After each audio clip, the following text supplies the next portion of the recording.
So in this video, I'm gonna give you 5 easy things that you can do to quickly improve your painting.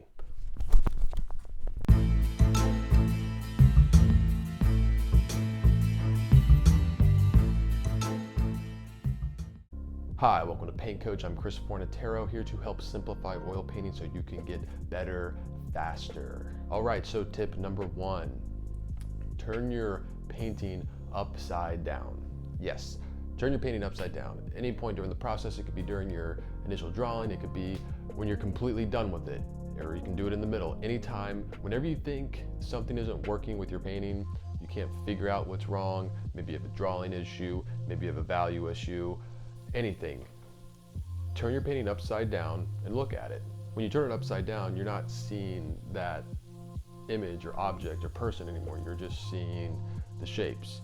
You're seeing the composition, the value. Any mistakes will pop out when you flip your painting upside down. Tip number 2 is very similar to tip number 1, is look at your painting in a mirror. Everybody that has a studio, you should have a mirror in your studio that you can just hold up to the painting. If not, take your painting, go to your bathroom, hold it up into the mirror. And when you hold it in the mirror, it's gonna reverse the image. And like, flipping your painting upside down, when you reverse the image, every mistake that you made is gonna stand out. This helps you see things that you didn't see before. It really helps you, especially with portraits.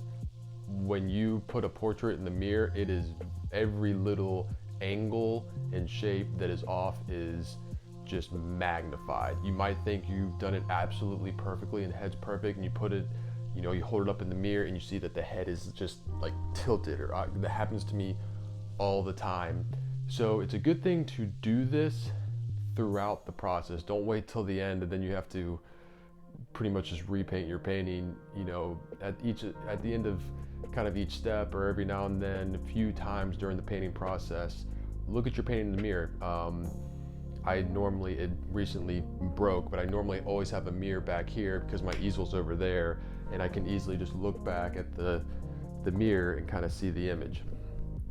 Another way to do this is taking a picture of your painting and then putting it in a Photoshop app or something, and you just flip it, you mirror the image. All right, and tip number 3 is also on your phone. Thing I like to do is I like to take a picture of my painting, and then I use the Instaframe app. You can use any app where you can put 2 photos side by side, and I will put my painting and my reference photo side by side. And when you have them side by side, especially, just small on your phone, just right there, you can make easy comparisons. You can really see what is different from your painting to your reference photo. Of course, this doesn't work if you're painting from life, really. And also kind of be careful with this one, because remember, you're not a camera, you're not a photocopier, you're not trying to make it exactly like the picture, but for technical things of proportions, perspective, angles, shapes, values, stuff like that, it is a very big help. All right, and tip 4, when you do have your painting on your phone in that app next to the picture of the reference photo, put it in black and white. Put both of them black and white, because this will help you distinguish the values. When you take away the color, you will really see what the values of your painting really are.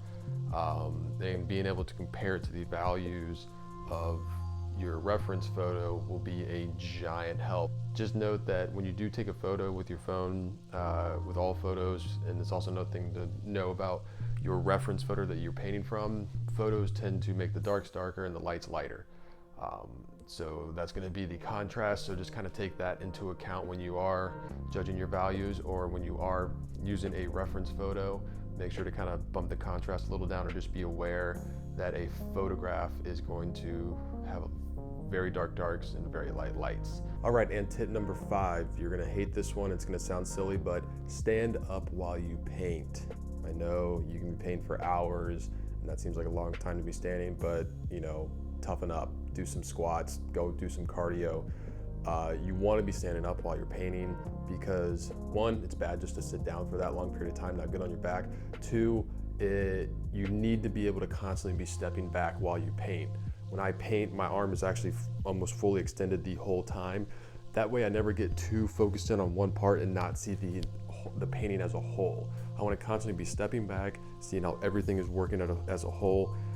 I had a hard time with this when I was really young, because when I would draw, I'd always get very close to the drawing, and then by the end I'd step back and look at it, and it just, proportions were off, things just weren't working. It's very important with painting, because in painting you got to constantly be judging the values of each part of the painting. And also, you should never just be working on one section of the painting then move to the next section. You should be kind of working as the thing as a whole. That way it all works together and has a harmony to it. So stand up while you paint, don't be lazy, take in the painting as a whole, constantly be stepping back. All right, so that is my 5 quick tips for you. I believe if you implement these, you will definitely see an improvement in your painting and also make your just painting process easier. If you enjoyed this video, please hit the like button and subscribe to the channel. You can also follow me on Instagram at Forza43. Me and Cannoli here are telling you to go get painting.